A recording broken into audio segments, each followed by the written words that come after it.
Assalamualaikum warahmatullahi wabarakatuh.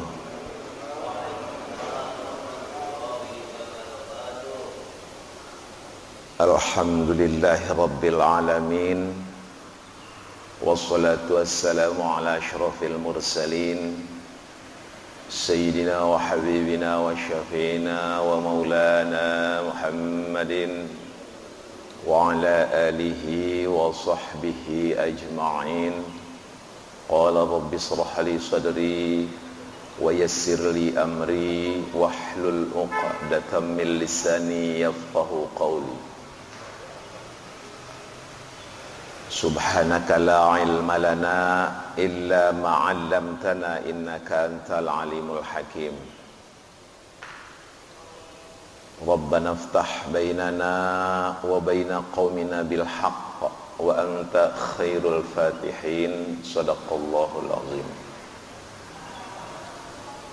Jamaah salat subuh dan kajian rutin mingguan Masjid Ar-Rahim rahimakumullah. Wabil khusus yang terhormat Ketua DKM Masjid Ar-Rahim bersama jajaran yang terhormat, Ketua Yayasan Masjid Ar-Rahim bersama jajaran, Ketua Pembangunan Masjid Ar-Rahim bersama jajaran, seluruh hadirin wal hadirat jamaah kajian subuh Masjid Ar-Rahim. Mudah-mudahan kita semua dengan iktikaf yang kita lakukan selalu ada dalam cucuran rahmat, naungan dan maghfirah Allah Subhanahu wa taala. Amin ya rabbal alamin. Puji syukur kepada Allah Subhanahu wa taala dengan kita selalu mengucapkan alhamdulillahirabbil alamin pada setiap keadaan, yang tentunya pujian yang kita ucapkan juga saya selalu mengingatkan kepada diri saya bahwa tidak hanya cukup memuji kepada Allah di tatanan lisan, karena pada hakikatnya kita semua juga bergaul, berkomunikasi, bertemu dengan makhluk-makhluk lain yang tentunya makhluk itu juga produk Allah Subhanahu wa taala, Allah yang membuatnya. Oleh karena itu sering saya sampaikan, ayo kita memuji kepada Allah dalam tatanan lisan sebagai suatu kewajiban lisan kita, dan kita terapkan pujian itu ke dalam keseharian. Sudah tidak asing mungkin bahwa kita sadar memuji kepada Allah dalam tatanan praktek adalah bagaimana kita bisa menghargai, menghormati kepada seluruh makhluk yang telah Allah jadikan tanpa kecuali binatang, tanpa kecuali cuaca, tanpa kecuali alam, tanpa kecuali apapun yang telah Allah jadikan. Semua produk Allah harus kita jadikan media, alat memuji kepada Allah Subhanahu wa taala. Ini di awal-awal kajian sering saya sampaikan, karena ini mengingatkan kepada diri saya sendiri, jangan sampai kita hanya bersilat lidah memuji di lidah, tetapi di dalam praktek kehidupan kita tidak menghormati, tidak menghargai, tidak ada tenggang rasa, tidak ada tepos seliro kepada seluruh makhluk yang telah Allah jadikan, hatta setan yang telah Allah jadikan. Sebab apa yang telah Allah jadikan tidak mungkin ada yang sia-sia, tidak mungkin ada yang percuma. Oleh karena itu, apa yang telah Ia jadikan hendaknya ayo terus kita jadikan media memuji kepadanya. Saya sering memberi contoh kecil ya. Contoh yang kecil, umpama di rumah, di suatu rumah orang itu karung beras, Pak, bocor. Bagi orang yang tidak senang tikus, pasti dia sudah punya suuzon ke tikus bahwa karung berasnya bocor digigit tikus. Karena yang doyan beras itu beras mentah, kemungkinan binatang tikus. Tetapi ketika dia tidak melihat binatang tikus menggeragoti karungnya, kemudian dia bilang, wah ini tikus nih papa, tikus tuh makan lagi, padahal dia nggak ngelihat. Nah ini contoh satu sikap yang amat buruk kepada binatang, dia suuzon kepada tikus makhluk Allah yang belum tentu tikus gitu. Nah ini kan bermasalah buat kita dalam kehidupan. Kadang-kadang agama tidak nerap, tidak make, tidak digunakan pas praktek hidupnya. Nah, kalau sudah menuduh begitu, meskipun itu yang dituduh binatang adalah tetap tuduhan. Al-fitnah asyaddu minal qatl. Fitnah itu lebih parah dari membunuh. Ada lagi di tagline al-fitnah akbaru minal qatl. Lebih besar dari membunuh. Nah, cuman yang difitnah karena tikus tidak bisa melawan apa-apa ya. Tidak bisa lapor ke polisi atas pencemaran nama baik, pembongkaran karung beras gitu, tidak bisa. Akhirnya tikus ya begitu saja lah. Tapi sikap kita kepada tikus itu adalah sikap yang keliru di dalam pandangan agama.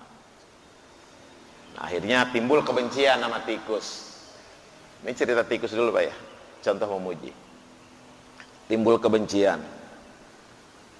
Dia makan beras itu tidak menghabiskan seberapa ya. Mungkin itu juga. Akhirnya ya karena ada tikus, diracunlah tikus. Nah, tikus diracun, dorongan ngeracunnya Pak itu karena kebencian bahwa makanannya dimakan tikus. Nah ketika timbul kebencian itu, disitulah letak kita benci kepada makhluk Allah, artinya kita benci kepada yang menjadikan. Bagaimana korelasinya Pak hubungannya? Bisa benci ke tikus di antara salah satu makhluk Allah, benci kepada Allah yang tanpa sadar, tidak diketahui. Karena tikus bisa bergerak Bapak Ibu yang terhormat, itu adalah kudrat iradat Allah. Ini yang kadang orang nggak bisa nyambungin Pak, antara pergerakan makhluk hidup dengan energi Allah, dengan kudrat iradat Allah. Sehingga kebencian kepada tikus, walhasil kepada makhluk secara umum, itu tidak disadari. Padahal orang itu katanya beragama. Nah ini permasalahan serius pada kita. Tikus bisa ngelihat Bapak Ibu yang terhormat, itu karena ada basar Allah, direspon oleh saraf mata tikus dengan bantuan cahaya. Umpamanya tikus bisa melihat, dan makhluk lain yang punya mata seperti itu, kira-kira sederhananya. Binatang itu juga bisa mendengar. Mendengarnya itu pakai sama kekuatan daya dengar Allah, direspon kuping tikus, menjadi tikus bisa mendengar, takut kepada suara dan lain sebagainya. Makanya terus ini saya kumandangkan, kenapa? Karena banyak kita tidak sadar di dalam berhadapan dengan manusia, wabil khusus secara umum dengan jagat raya, itu tidak dipakai media memuji kepada Allah Subhanahu wa ta'ala. Kalau mulut doang memuji, antara hati dan tindakan tidak sama, ini kita ngeri Pak.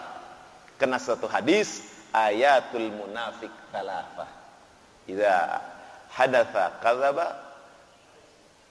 wa idza wa'ada akhlafa, wa idza tumina khana.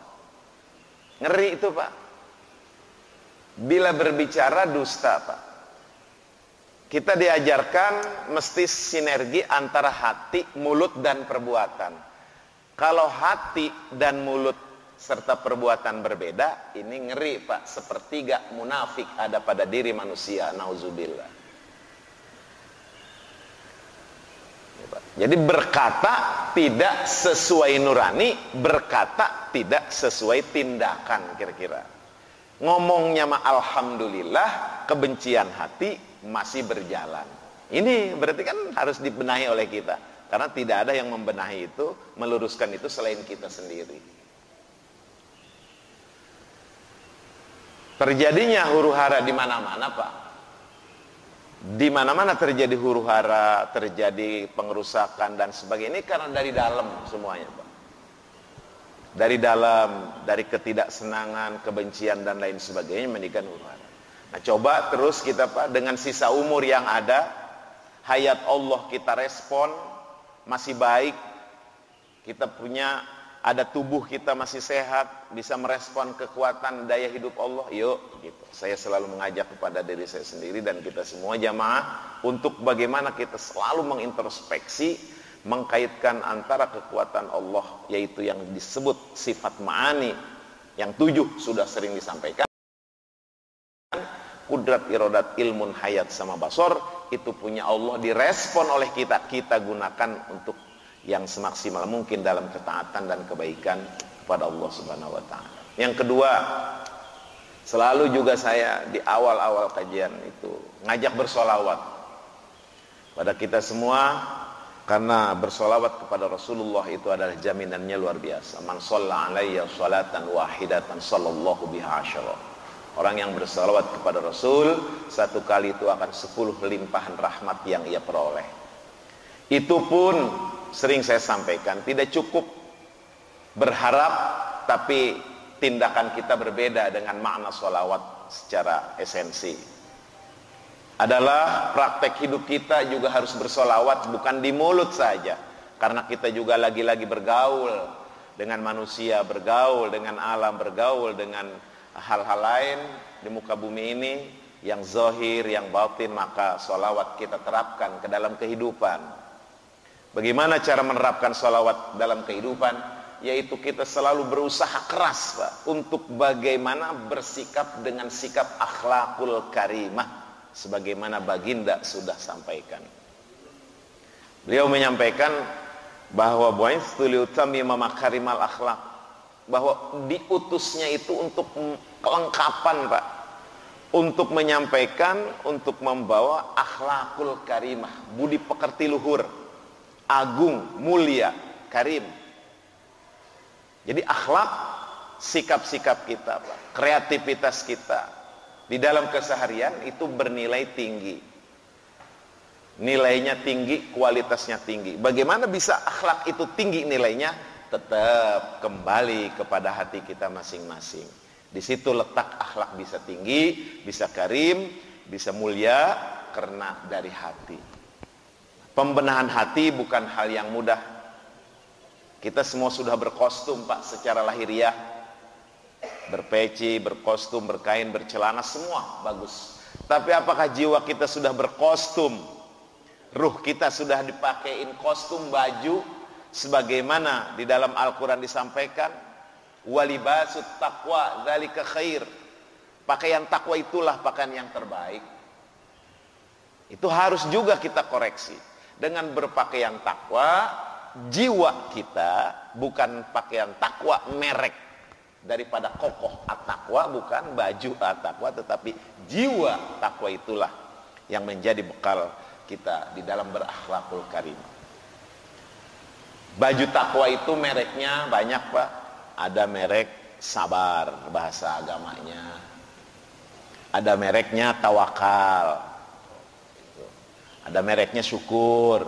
Bermerek, Pak. Itu brandnya kira-kira. Qanaah, ridho. Itu semua dan lain-lain, itu semua adalah merek-merek baju di dalam bingkai takwa. Nah, bagaimana kita menghadapi permasalahan tadi, Pak?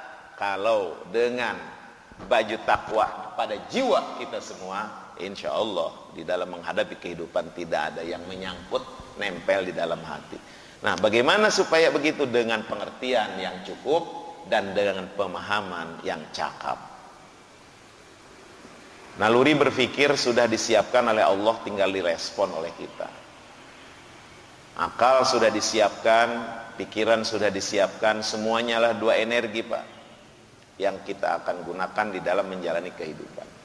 Nah, bersolawat kepada Rasul kembali, bahwa kita yakin 100% hakul yakin adalah ia utusan Allah, adalah ia atau beliau adalah Rasulullah, beliau khatamin nabiyyin, beliau adalah pembawa jalan yang lurus minaz zulumati ilan nur wa ila shiratal mustaqim. Nah, ini keyakinan ini hendaknya membangun kepada diri kita ketika sendiri kah atau rame-rame, terus senantiasa bersolawat dengan sikap akhlakul karimah di dalam kehidupan. Nah, ini berat Pak, saya sampaikan berat. Kenapa? Karena kalau saya lihat kehidupan manusia Pak secara umum antara fisik dan mental, fisik zohir dan batin itu banyak tidak seimbang. Hari ini kita hidup usia badannya sekian, usia tubuh kita secara biologis di kalender itu sekian, karena awal mula kita hidup tahun sekian, direken dihitung seret sekian. Nah terkadang Pak ada beda usia tubuh kita dengan usia mental atau usia jiwa kita, itu terkadang beda. Jadi kalau usia ini dewasa, kita secara lahiriah bisa menahan diri dalam hal-hal yang berkaitan dengan sikap-sikap seperti anak-anak, itu bisa menahan diri Pak, karena kita sudah dewasa. Ya kayak gini ya, kita semua jarang lah, mungkin nggak pernah kita main kelereng lagi Pak ya, sentil-sentilan, pakai baju koko, pakai peci, terus kain main kelereng gitu Pak sama anak-anak, udah hampir enggak lah. Apalagi yang permainan anak-anak tuh Pak, yang suka dikerjakan kita hampir tidak pernah.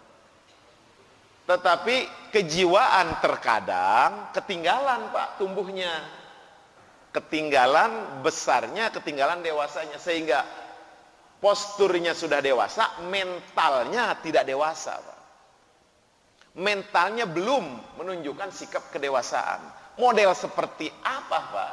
Anak-anak kalau ada permasalahan Pak, resepnya tuh anak-anak kalau ada permasalahan ya ribut gitu Pak, ribut dia, entah fisiknya, entah berebut dan sebagainya.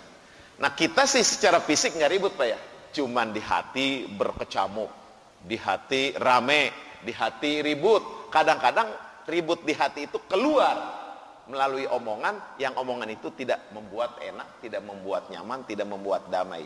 Ini menunjukkan sikap mental manusia tidak sesuai, belum pas dengan casing yang ada. Nah ini kan harus dibenahi oleh kita semua. Tanpa pembenahan oleh kita, siapa lagi yang akan membenahi mental kita? Nah inilah salawat yang harus kita kumandangkan secara lisan. Ayo terus Pak berjuang untuk bagaimana salawat bisa itu terap ke dalam kehidupan. Kalau salawat dinyanyikan, disampaikan itu udah banyak Pak, udah cukup. Dijadikan komoditi penghasilan sudah cukup bersalawat itu Pak. Dan sebagainya dan sebagainya. Tapi bersolawat di dalam praktek kehidupan ini yang barangkali selalu kita introspeksi apakah kita bersolawat. Yakin artinya kepada kanjeng Rasulullah, harus dipola akhlaknya, harus disuri tauladani dalam kehidupan.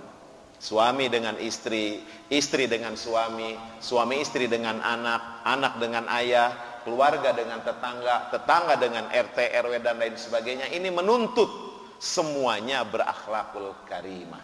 Maka kita tidak ada jaminan kalau orang pinter Pak, apapun dia bisa, pelajaran Pak, 100 buku, 1000 buku dibaca di otaknya, 1000 buku Pak, 100 buku, 1000 kitab Pak, dibaca, hafal di kitabnya, tetapi sikap mental berbeda dengan ingatan Pak.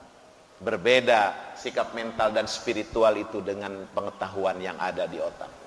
Oleh karena itu semua bisa gugur Pak. Yang tadi tuh 1000 kitab, 1000 buku, hafal semua teori Pak, hafal, tetapi akhlakul karimah tidak diterapkan, semuanya gugur Pak. Ahli ekonom gugur, seniman gugur Pak, ahli-ahli bahasa gugur, ahli fikih gugur Pak, ahli hadis gugur, ahli ilmu-ilmu lain juga gugur kalau akhlakul karimahnya itu adalah tidak dijaga. Oleh karena itu terus introspeksi di setiap kajian-kajian kita, dari rumah sampai ke tempat itu selalu mengintrospeksi bagaimana kita bisa berusaha keras untuk menerapkan akhlakul karimah seperti yang disabdakan beliau ke dalam kehidupan. Jamaah rahimakumullah, ini ayat masih dilanjut Pak. Dilanjut tentang bagaimana kita tenggang rasa, tepo seliro, menghargai kepada sesama di dalam bermasyarakat Pak. Ini ayat yang ke-11, mari kita baca terlebih dahulu untuk mendapatkan barokah dari ayat Al-Quran. A'udzu billahi minasy syaithanir rajim. Bismillahirrahmanirrahim. Ya ayyuhalladzina amanu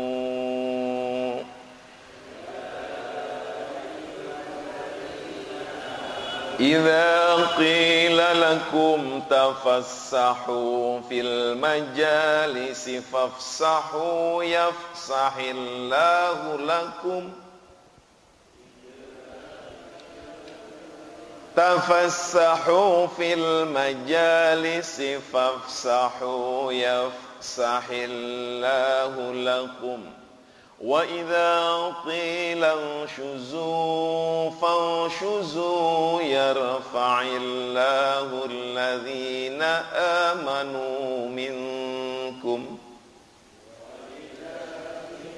shuzu fanshuzu yarfa'illahu alladhina amanu minkum والذين أوتوا العلم درجات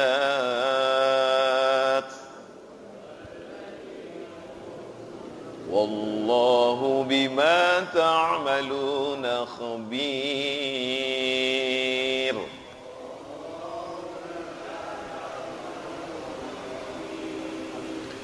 Sadaqallahul azim. Terima kasih, mudah-mudahan ayat yang kita baca, huruf, kalimat, lafaz, kalimat, semuanya susunan ini menjadikan keberkahan buat kita. Gelombang dari ayat ini menjadikan kita selalu bagaimana kita berada di ridha Allah subhanahu wa ta'ala. Jamaah rahimakumullah, ini yang ayat halaman 27 ya, ayat yang ke-11 ini yang bisa digarisin, yang sudah ya kita garis bawahi adalah satu, alladzina amanu, yang kedua tafassahu fil majalis, yang ketiga unshuzu ya, yang keempat yarfa'illahu alladzina amanu minkum, yang kelima walladzina utul ilma, yang keenam wallahu bima ta'maluna khabir. Ada beberapa poin yang akan kita kaji berkaitan dengan ini adalah petunjuk hidup kita di dalam keseharian kita sebagai barometer dan ukuran kita, imam kita di dalam menghadapi seluruh permasalahan. Tentu yang berkaitan secara spesifik masalah tenggang rasa, toleransi, dan saling menghargai. Ditranslate ke dalam bahasa kita, ayat tadi adalah, hai orang-orang yang beriman, apabila dikatakan kepada kamu, berlapang-lapanglah dalam majlis, maka lapangkanlah, niscaya Allah akan memberi kelapangan untukmu. Ini translate Pak, pindahan, alih bahasa. Dan apabila dikatakan berdirilah kamu, maka berdirilah. Idza qilan syuzu fansuzu. Niscaya Allah akan meninggikan orang-orang yang beriman di antara kamu dan orang-orang yang diberi ilmu pengetahuan beberapa derajat. Dan Allah Maha mengetahui apa yang kamu kerjakan. Jamaah rahimakumullah, dulu ya, ini sedikit mungkin asbab ya, sebab dulu ya, sebelum ayat ini turun itu ada penyebabnya yang mungkin kita sebutkan istilah asbabun nuzul yang disampaikan oleh Ibnu Jarir juga dari Qatadah. tentang seorang atau muslim ya, sahabat, bila melihat yang datang ke majelis mereka yang ada di hadapan Rasul, mereka merapatkan tempat duduknya. Mereka tidak memberi peluang kepada orang yang akan datang gitu. Kemudian, nah ini di dalam hadis Jarir. Jadi kalau kita duduk udah punya tempat duduk, ya udah masing-masing seolah-olah itu punya tempat duduknya masing-masing gitu. Nah ini menjadi turun ayat itu. Jadi ini manusiawi banget Pak ya. Kalau kita duduk kemudian manusiawi, ada orang mau duduk, ya di hati terkadang ini kalau nyampe sini jadi padat banget nih gitu kan kira-kira. Apalagi zaman sekarang nggak boleh rapet-rapet Pan ya akibatnya ini kan. Kalau dulu kalau mau duduk ya udah, nanti pas ada orang duduk, mau yang datang lagi ya bergeser-geser dia, dirapikan tempat duduknya biar orang nggak bisa masuk Pak gitu. Nah akhirnya turun ayat ini. Nah ini satu Pak. Yang kedua ada juga hadis Ibnu Hatim Pak ya. Hadis Ibnu Hatim dari Muqatil bahwa pada hari Jumat, kalau bahasa kitanya apa ya, mantan-mantan pejuang Badar atau veteran Badar datang ke tempat pertemuan para sahabat gitu Pak, yang pada kumpul sahabat-sahabat Nabi ya, yang mana tempat duduknya sempit-sempit gitu Pak, sempit karena rame. Akhirnya mereka berdiri di luar tuh sahabat-sahabat veteran Badar tadi, sehingga sahabat-sahabat yang duduk dimohonkan berdiri oleh Rasul biar mereka bisa masuk. Para sahabat-sahabat veteran yang berdiri itu nggak bisa masuk, disuruh pada berdiri oleh Rasul. Nah di antara mereka ada yang kurang berkenan gitu Pak, berdiri. Kalau berdiri kan bangun gitu, jadi menghargai. Ini kan jadi kopong Pak, jadi gampang duduknya. Kalau bergeser-geser doang. Jadi berdiri nanti kan ada ruang space Pak. Nah ini biar bisa dimasukin. Ternyata ada yang kurang senang juga sahabat Nabi loh Pak, yang ketemu Nabi tapi hati masih ada kurang senang juga Pak. Aneh ya, padahal di hadapan Nabi ada percaya ke Nabi. Nah inilah keimanan Pak. Akhirnya ketika sahabat ada yang ogah enggan berdiri menghargai yang datang biar bisa masuk, turun ayat ini Pak. Wa idza qila syuzu fansyuzu. Kalau suruh berdiri, bangkitlah gitu. Sebab konsekuensinya adalah yarfa'illahul ladzina amanu. Nah, turun ayat ini. Nah, ini secara umum, secara manusiawi, psikologis banget, Pak. Manusia kalau sudah biasa ya, psikologis banget. Kalau sudah menduduki suatu posisi, kadang-kadang Pak, tempat ya, mau di penerapannya Pak, mau di mana saja, orang punya kedudukan, bukan hanya duduk ini Pak, punya kedudukan lain, kadang-kadang Pak ya. Nah kedudukan itu, ya bahasa kitanya nggak mau ditinggalkan. Kedudukan itu tetap ditempati, orang lain jangan sampai menempati. Itu psikologis banget Pak. Nah itu secara umum. Tapi secara tekstual, bahwa memang ada jamaah juga yang duduk kayak begini dulu rame-rame, ada tamu mau duduk Pak gitu. Veteran Badar itu nggak mau geser, nggak mau ngasih. Ini kan buat kita pada hari ini jelas Pak. Ayat ini sebagai petunjuk toleransi kita, tenggang rasa kita, tepos seluruh kita kepada saudara-saudara kita yang waktu itu masalah duduk Pak. Dan mungkin bisa diterapkan di masyarakat juga Pak. Coba Bapak kalau udah biasa memberi tempat duduk ke orang, itu nggak ada masalah Pak. Sini Pak, kan biasa aja. Tapi kalau belum biasa Pak, orang berdiri ya dianggapnya biarin aja berdiri. Saya udah dapat duduk duluan gitu Pak. Nah ini kan menjadikan mental orang itu bermasalah berarti. Wong yang berdiri saudaranya di pintu Pak. Kalau mau masuk ke tempat ramai gini biasanya kan malu Pak ya.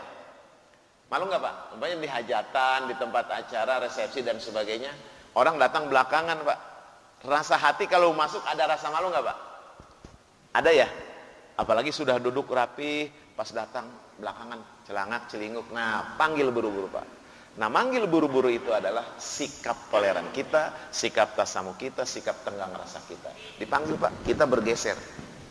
Ini adalah akhlakul karimah. Ini adalah petunjuk buat kita dari imam kita Pak.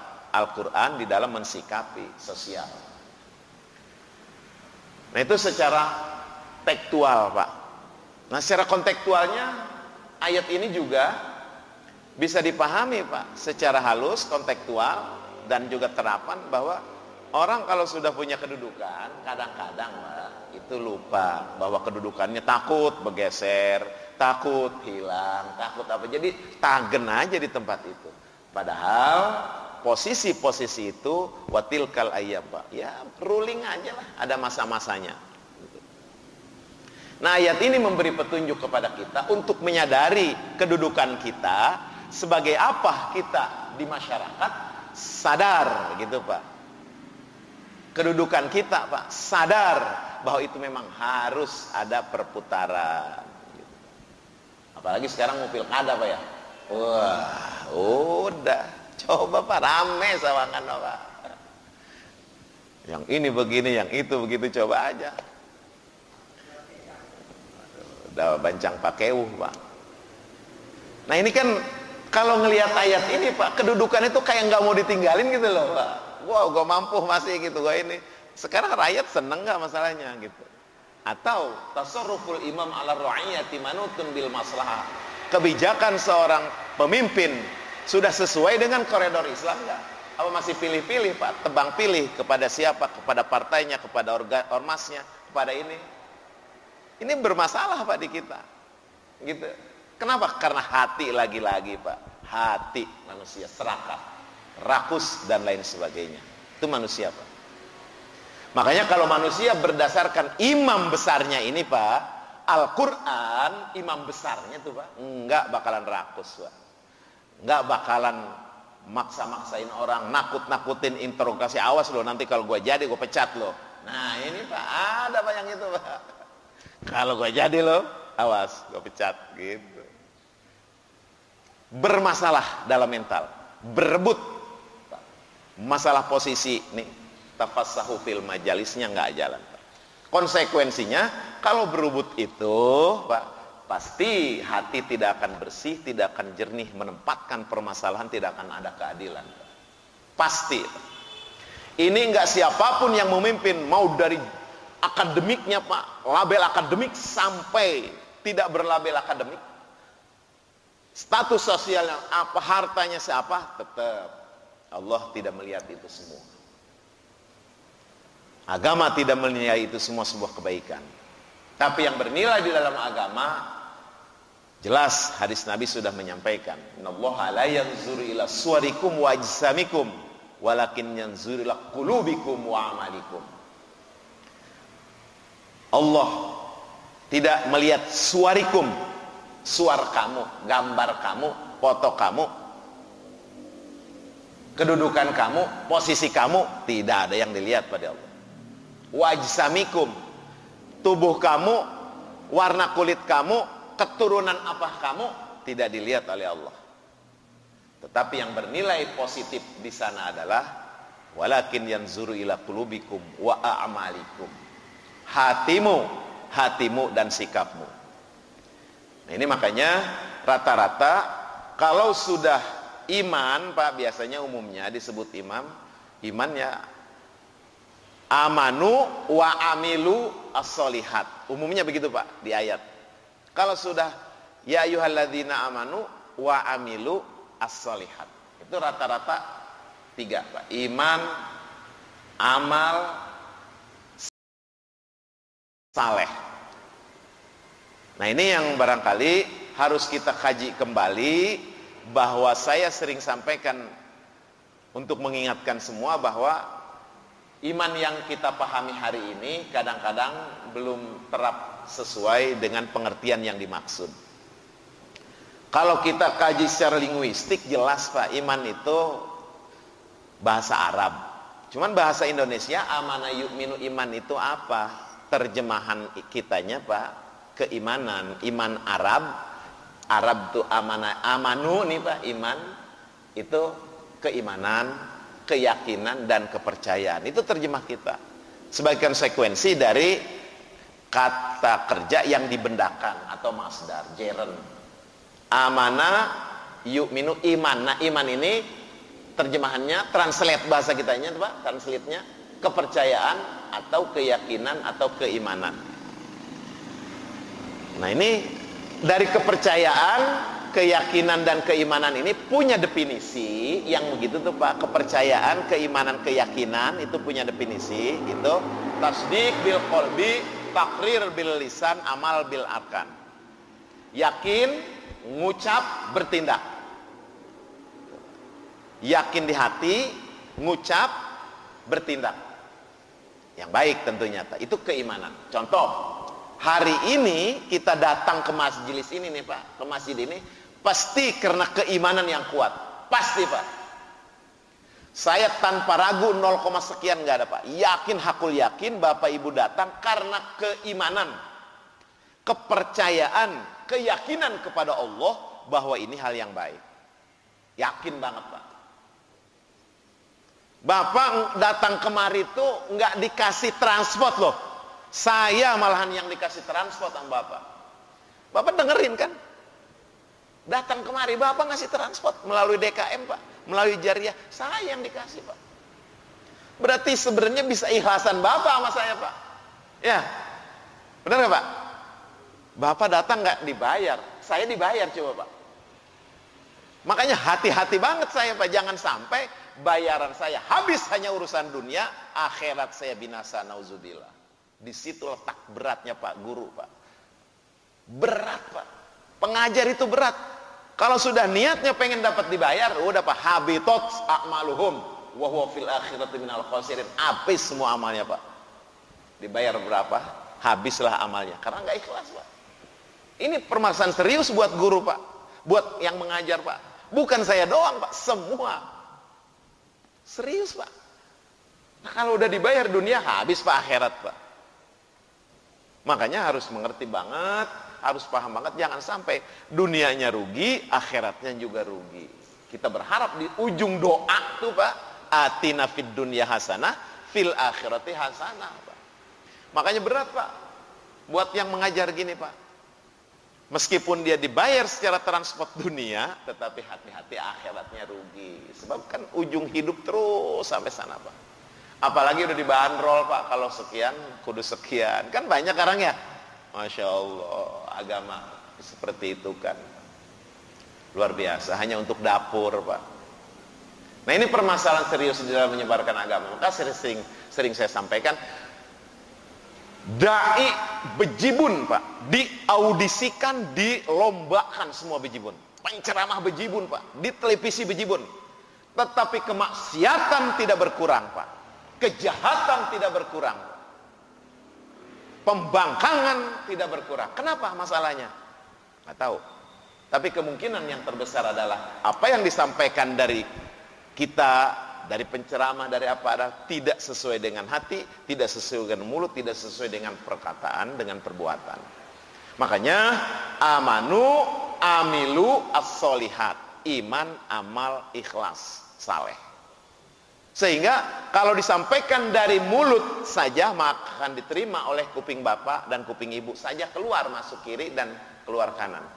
Tapi kalau dari sanubari yang disampaikan, insya Allah Pak, akan keterima oleh hati bapak, keterima oleh kuping, keterima oleh hati, disimpan di memori Pak. Tuh. Maka kalau ngaji yang seperti itu Pak, kadang-kadang membuat kita kangen kalau nggak ngaji, kering. Kenapa? Karena tersirami jiwanya, tersirami pengetahuannya, tersirami ruhnya.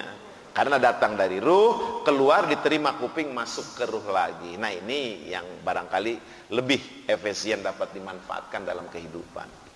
Jangan sampai ramai hadir habis itu pulang lagi, umpamanya apa? Habis itu ribut lagi sama bininya, ribut sama tetangganya, padahal habis ngaji Pak. Lantas apa tuh pengajian yang diperoleh Pak, kalau bukan untuk merubah sikap mental yang lebih baik?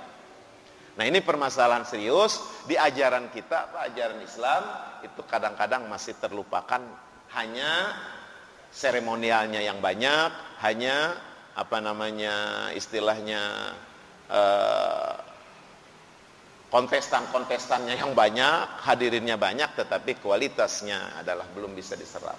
Nah, kita terus berusaha bagaimana bisa menyerap tentang pengetahuan agama ini dengan baik dan menjadi tolok ukur kita untuk bisa husnul khotimah. Tidak ada lain dan tidak ada bukan, Pak.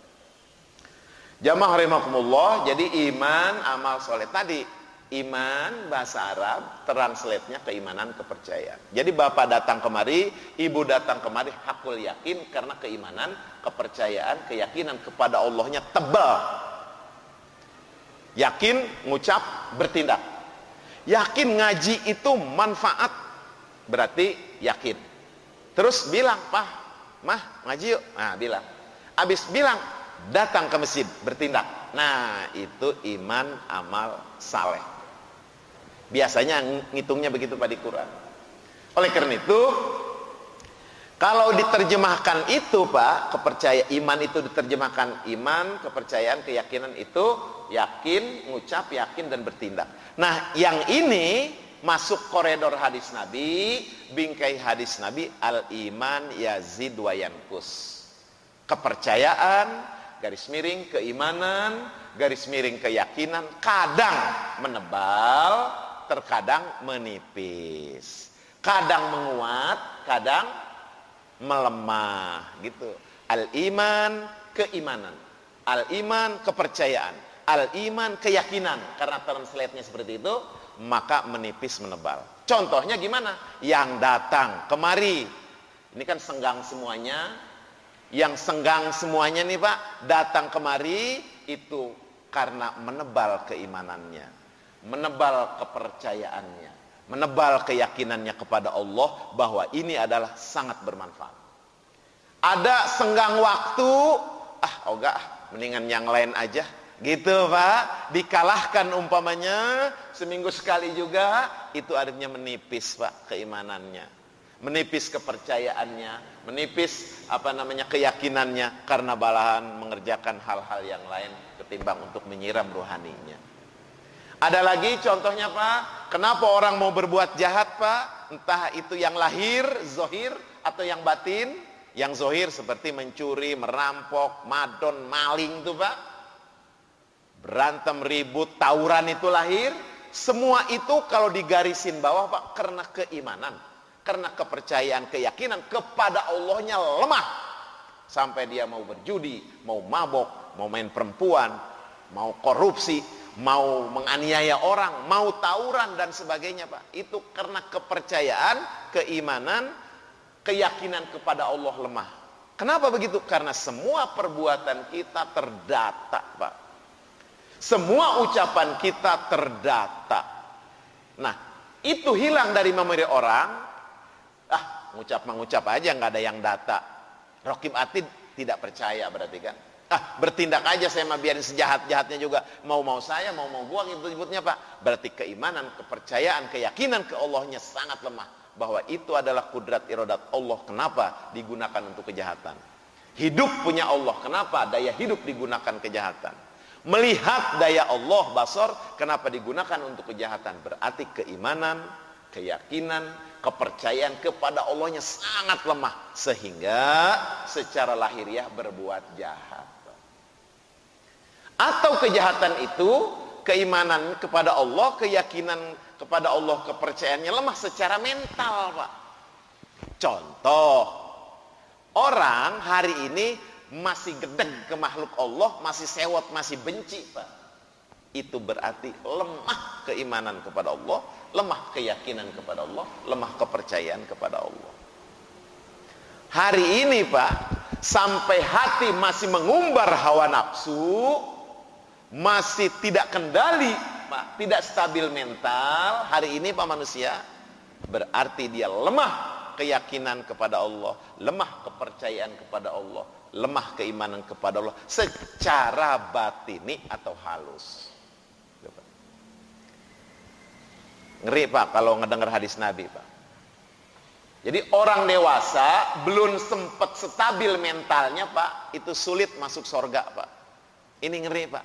Nah kita dewasa semua Pak secara biologis, tapi mental kadang-kadang kita harus koreksi Pak.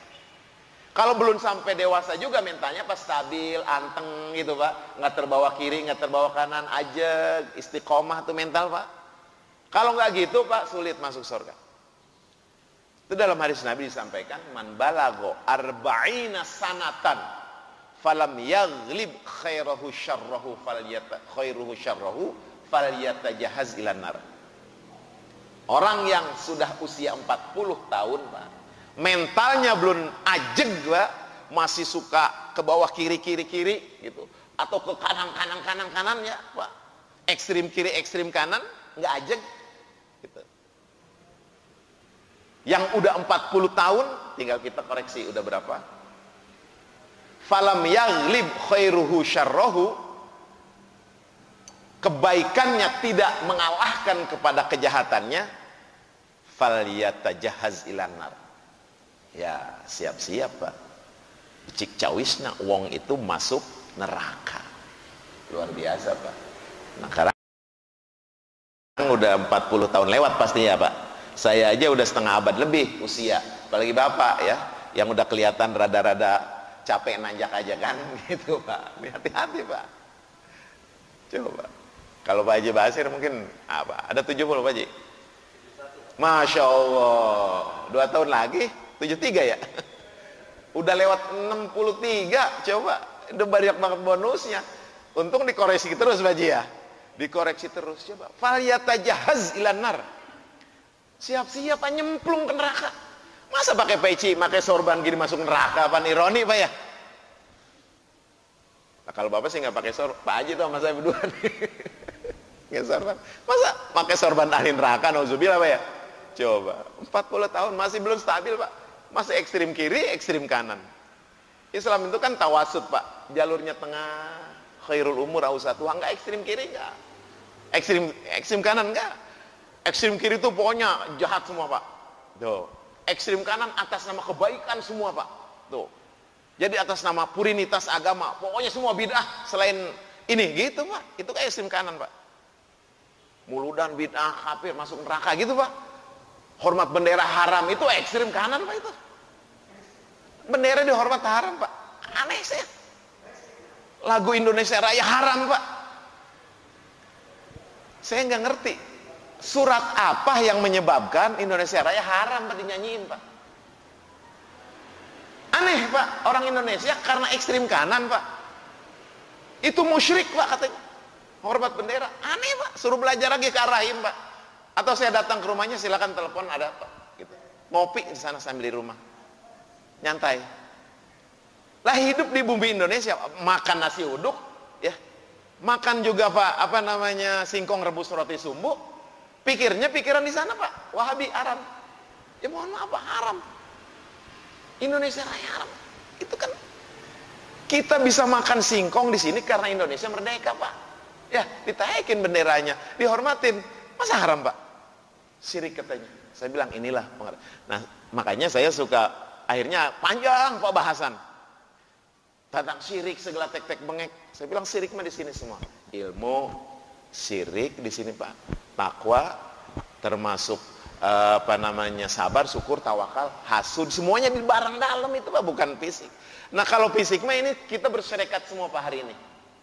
Fisik mah berserikat semua. Bapak duduk dengan saya berserikat. Makanya koperasi ada nama lainnya apa Pak? Syirkah. Ya, syirkah itu bahasa Arab ya. Koperasi itu perserikatan Pak, perkumpulan. Ada SDI dulu ya, Serikat Dagang Islam, kayak zaman Hudi. Itu kan syarikat kumpul. Nah secara lahiriah mah nggak mungkin kita terhindar dari kemusyrikan Pak, pasti Pak. Tapi kan batin. Kenapa batin? Karena yang dihadapi adalah Allah Maha Goib, Goibus Siri. Maka di sini hati juga harus bersih. Bukannya badan Pak. Masa hormat bendera jadi musyrik katanya? Lagu Indonesia Raya itu haram. Ada Pak yang kayak gitu Pak. Makanya di ini khotib-khotib harus seleksi juga ini, jangan sampai mengharamkan seperti itu. Nanti kan jamaah, wah kalau khotbah Jumat haram tuh lagu Indonesia Raya dinyanyikan umpama. Wah jadi repot kalau gitu Pak, tinggalnya suruh di mana tuh orang begitu Pak? Aneh. Kenapa? Karena nafsu, Pak, tidak terkendali. Karena pengetahuan sangat terbatas, makanya akibatnya diklaim itu adalah sebuah kebenaran. Padahal rasionalitas adalah nilai murni, Pak. Sedunia sama, rasionalitas. Makhulul makna, Pak, nalar itu rata sedunia, Pak, Allah bikin. Nah, kalau di sini dijelaskan rasional, dibawa ke Amerika dengan bahasa Inggris rasional, dibawa ke Jepang dengan bahasa Jepang rasional, dibawa ke Australia dengan bahasa Inggris rasional, Pak, semua dibawa ke Cina. Ini ajaran gini, Pak, itu ajaran agama, namanya universal. Makanya ajaran Islam itu hudan linnas, petunjuk manusia, Pak. Tapi kalau manusianya nggak mengerti, bukannya ajarannya yang nggak mengerti, Pak. Berarti belum bisa dimengerti ajarannya secara nalar.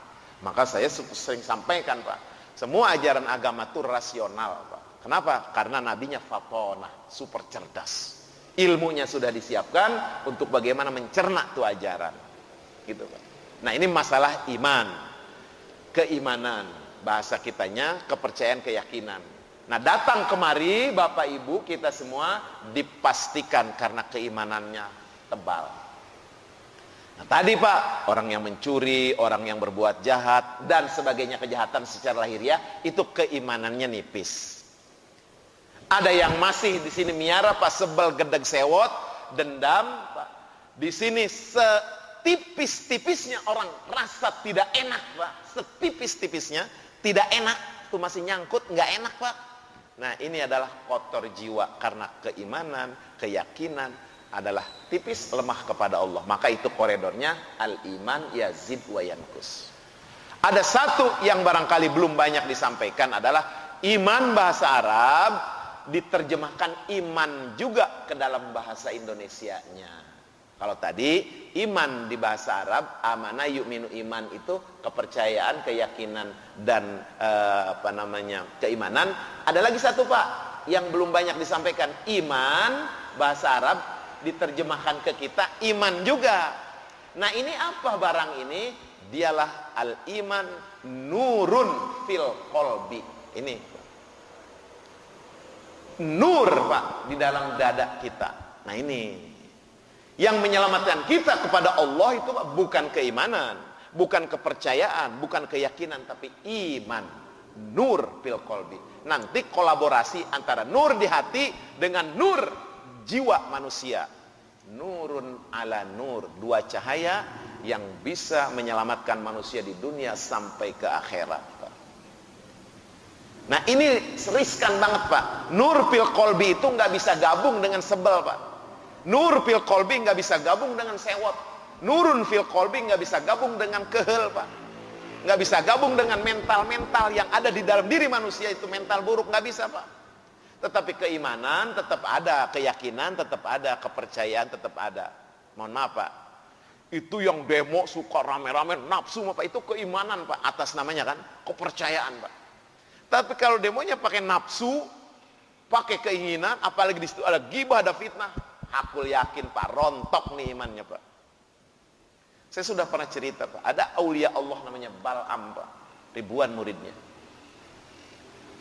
Istrinya ingin ngelihat istri raja, istri beliau ngelihat istri raja berhias emas perak, Pak, kira-kira gitu. Minta sama suaminya, Pak, sama suaminya tuh. Bahasa kitanya abi mungkin kalau berbau Arab ya, kalau bau kita baba mungkin gitu, atau berbau kita ayah, tolong dong, saya ingin seperti istrinya raja gitu. Itu aulia Allah Bal'am terenyuh hatinya, ingin, Pak, cuma ingin memberikan yang terbaik buat istrinya. Dia ke kamar mandi, Pak, ambil gayung, bismillahirrahmanirrahim, dicedok air, Pak, di gayung, air kolam, jadi emas intan permata tuh, Pak, kayak sulap gitu, dikasih bininya, diganti, Pak, itu imannya dia diganti dengan harta benda, Pak. Hilang imannya aulia Allah itu, tetapi tetap kepercayaan, keimanannya tetap ada, keyakinan. Tapi iman bisa digadek seperti itu, Pak. Itu nggak marah, Pak. Itu nggak benci, Pak. Itu nggak sebel, cuman terenyuh, Pak. Terenyuh, sangat kasihan bahasa kitanya, Pak. Ingin membahagiakan istrinya seperti istri raja punya emas permata, Pak. Itu digadaikan imannya, bismillah aja Pak, jadi Pak itu emas perak diinginkan oleh istrinya. Tapi iman aulia itu hilang Pak, nauzubillah. Coba Pak, tipis banget Pak ya. Cuman kepengenan doang. Ingin membahagiakan Pak, dibuktikan keinginan itu, ditukar Pak imannya Pak. Tapi keimanannya tetap, keyakinan tetap, kepercayaan. Cuman untuk dapat iman lagi harus berapa tahun Pak? Membersihkan hati daripada penyakit sekecil itu Pak. Cuman ingin doang. Apalagi ngambek Pak, marah, emosi, Masya Allah. Bagaimana mau ada imannya Pak? Ini kok imanannya kuat? Ya itu marah, marahnya aja udah lemah Pak keimanan Pak. Ya kan orang kuat itu bukan orang yang kuat fighting, orang yang kuat berantem Pak, tapi orang yang kuat mengendalikan emosi. Itu kan jelas hadis Pak ya. Jamaah rahimakumullah, ini yang begini-begini kadang-kadang kita banyak terabaikan. Saya nggak banyak cerita sejarah lah, tinggal Bapak baca sejarah. Saya nggak banyak cerita tentang cerita-cerita, kisah-kisah. Itu tinggal baca Bapak, tinggal buka Google, baca buku, selesai sejarah. Asbab-asbab dan sebagainya. Tapi saya ingin mendekatkan bahwa imam kita, imam besar Al-Quran itu imam kita. Mari dekatkan Pak dengan warga kita, dengan warga Sawangan. Dekatkan ayat-ayat itu kepada hati kita. Sehingga serasa kita setiap langkah di depannya ada pagar itu Pak. Ada pagar ayat. Contoh, setiap langkah ada pagar ayat. Duduk saja diatur Pak, di sini Pak, di agama. Duduk saja memberikan toleransi ke orang diatur. Ini ajaran agama Pak. Jadi kalau ada usek-usek, pengen tidak mau diambil kedudukannya, pengen tidak memberikan kepada ruang kepada orang lain, hati-hati, itu melanggar agama namanya kira-kira. Nah ini secara tekstual dan secara kontekstual. Makanya hanya orang yang berimanlah yang bisa legowo hatinya. Hanya orang yang ikhlaslah yang bisa sadar diri bahwa semua yang ada ini adalah halikun illa wajhah. Kullu syai'in halikun illa wajah. Semua itu adalah nisbi, semua itu adalah temporer, semua itu akan sirna. Lantas apa yang perlu kita pertahankan selain daripada iman? Jamaah rahimakumullah, maka ketika iman bisa kita pahami dengan koridor kepercayaan, keyakinan dan keimanan, satu lagi adalah iman nurun. Maka kita terus mengintrospeksi apakah nur iman kita ada tetap atau harus mencari dulu nur iman itu, sebab dia adalah hadiah dari Allah Subhanahu wa taala bagi orang yang wadah hatinya bersih. Dia hadiah dari Allah bagi tempatnya itu adalah tempat emas di hatinya. Dia hadiah dari Allah bagi orang yang ada di dalam ridhonya. Dia hadiah dari Allah kalau orang sudah bisa melaksanakan syukur. Dia bisa melaksanakan sabar. Itu ada hadiah dari Allah Pak, namanya iman. Tinggal kita introspeksi. Saya sering contohin Pak, buka iketan didodot Pak, pakai gunting, pakai pisau. Hemat saya, itu orang tidak sabar. Tali itu diikat, terus bukanya digunting Pak. Ini hemat saya, ia tidak sabar. Mestinya gimana? Ya kalau tali itu diikat, ya buka ikatannya Pak, bukan digunting. Tapi kan ekspresinya apa? Digunting. Berarti ini pengen buru-buru, tergesa-gesa. Sabarnya mana? Ya menurut hemat saya, hilanglah kesabaran orang itu. Nanti kaitannya dengan iman apa? Kalau nggak sabar, boya ono imane langka Pak. Kalau nggak sabar, bagaimana bisa disertai Allah? Innallaha ma'as-sabirin. Ya kalau manusia itu bersikap sabar. Dari berbagai apa? Dari semua kejadian, mesti sabar itu ada Pak dalam diri kita. Mau menghadapi anak, menghadapi suami, menghadapi istri, menghadapi pekerjaan, semua ahwal itu tidak boleh dilepaskan itu nilai itu Pak. Nah ini terkadang kita sulit Pak membangun itu, membangun hati itu untuk bagaimana bisa stabil sabar. Memang ini adalah barang mahal, ini adalah orsinil Pak. Jadi kalau barang ori biasanya rada mahal dibeli Pak ya. Betul nggak Pak? Kalau KW murahan ya. Kalau KW murahan. Kalau ori Pak, orsinil susah Pak, mahal. Makanya perjuangannya Pak, subuh kudu bangun, berpikir kudu cerdas, diskusi kudu jalan, hidup penuh dengan pengalaman yang baik. Itu semua Pak, rentetan-rentetan yang menyebabkan orang bisa sabar. Semuanya itu harus kita pahami, harus kita teliti, harus kita analisa. Sebab kita akan sibuk mengoreksi diri sendiri, kita tidak akan sibuk mengoreksi orang lain. Nah, ini yang menjadi keberuntungan buat kita dari hasil kajian-kajian.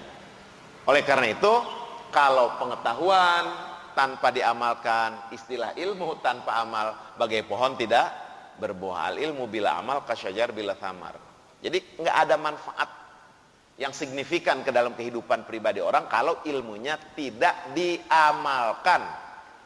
Cuman sebatas retorika, ucapan disampaikan karena tugas Pak menyampaikan, tetapi lain di mulut, lain di hati, itu menyebabkan orang merugi di dalam kehidupan dunia dan kehidupan akhirat. Makanya kenapa di sini Quran cakep banget, indah banget bahasanya. Orang-orang yang beriman itu kalau dia ada orang butuh Pak posisi, dia bergeser sini Pak gitu. Ada orang beriman Pak punya posisi bekerja, temennya diangkat Pak. Teman baiknya, orang lain juga tanpa pilih bulu. Ayo, karena saya punya wewenang umpama ada job kosong nih, pekerjaan diambil.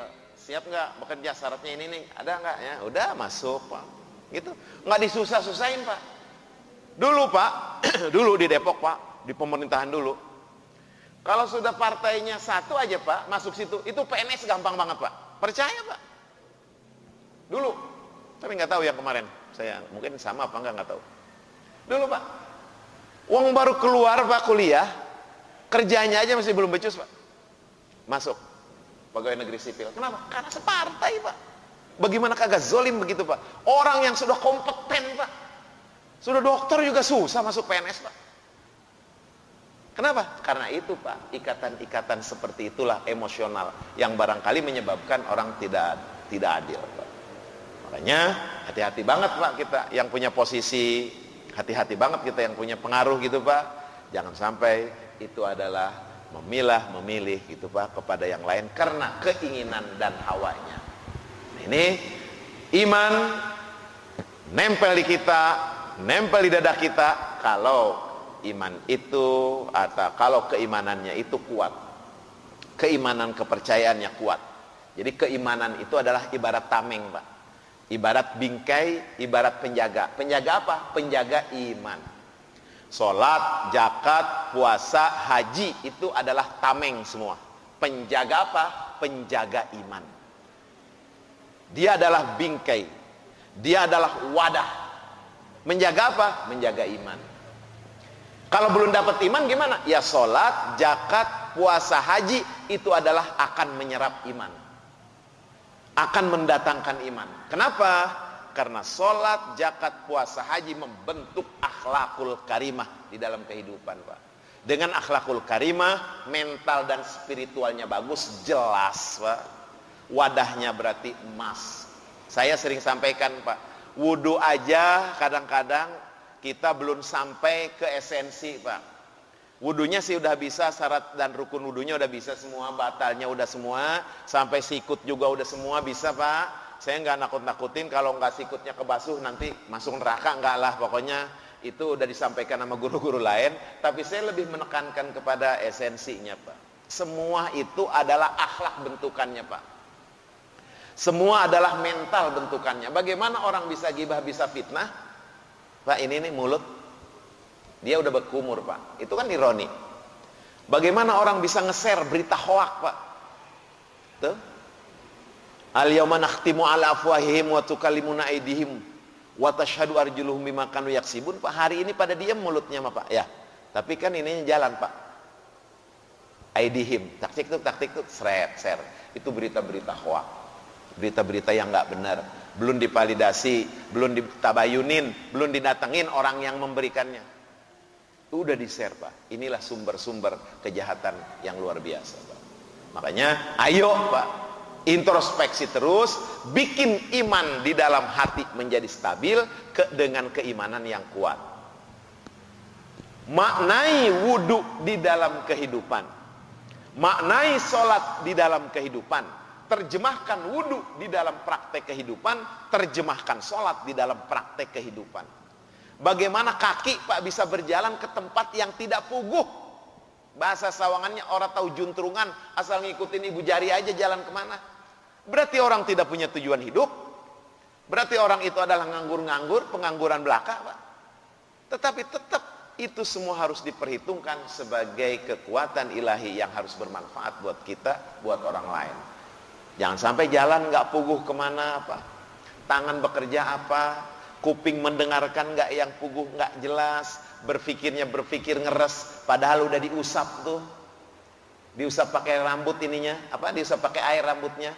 Mestinya simbol-simbol itu teraplikasi di dalam kehidupan. Saya sering sampaikan, kalau wudhu saja dipakai oleh jamaah Masjid Ar-Rahim saja, Pak, nih, pasti ada ketinggalan HP, dompet, ketinggalan jam tangan, duit, itu bakal aman, Pak, selama-lamanya, pasti. Kenapa? Karena tangannya nggak mungkin ngambil dikantongin, ya kan, Pak?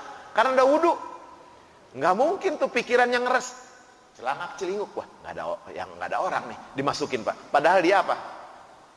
Nggak ada orang nih, celangak celinguk. Itu yang ngomong itu orang bukan masalahnya, kan? Jangan-jangan setan lagi, dia nggak ngerasa dia orang, diambil, Pak. Nah, ini kalau sudah terap, Pak, terjawantahkan makna wudhu secara simbolik dan secara esensi, pasti, Pak, saya hakul yakin baldatun thayyibatun warabun ghafur itu akan terwujud.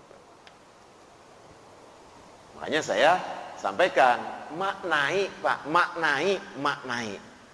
Aplikasi. Ini menuntut kepada saya juga, Pak. Jangan sampai saya ngomong nggak ngamalin. Sebab orang ngomong tanpa ngamalin nomor 1 masuk neraka, Pak. Jelas. Ya ayyuhalladzina amanu lima taquluna ma la taf'alun. Kabura maqtan indallah an taqulu ma la taf'alun. Orang yang ngomong nggak praktek. Orang yang ngomong nggak bisa aplikasi. Orang yang ngomong tidak sesuai dengan tindakannya, itu kabura maqtan indallah, amat buruk di sisi Allah, ngomong tanpa ngamal. Nah, jadi sebetulnya yang duduk di depan Bapak ini, siapapun orangnya itu berat, Pak. Karena tuntutan aja mungkin dipercaya, ya. Karena tuntutan akhirnya semua ayo kita mengintrospeksi.